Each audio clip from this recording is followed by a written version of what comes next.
আজকে আমি শেয়ার করছি ঈদ স্পেশাল আর ঘ্রাণে ভরপুর মশলা রেসিপি শাহি গরম মশলা। আসসালামু আলাইকুম এভরিওয়ান, চলো তাহলে শুরু করি। যা যা লাগবে: বড় এলাচ, ছোট এলাচ, দারুচিনি, লবঙ্গ, গোলমরিচ, জিরা, শাহি জিরা, শুকনো লাল মরিচ, তেজপাতা, জায়ফল, জয়ত্রী, স্টার।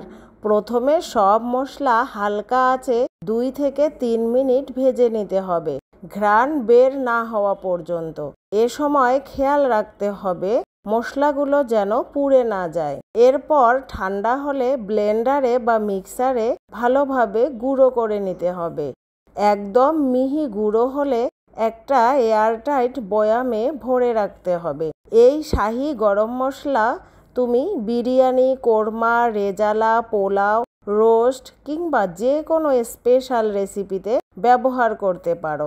একদম রেস্টুরেন্ট স্টাইল ঘ্রাণ পাবে। আল্লাহ হাফেজ।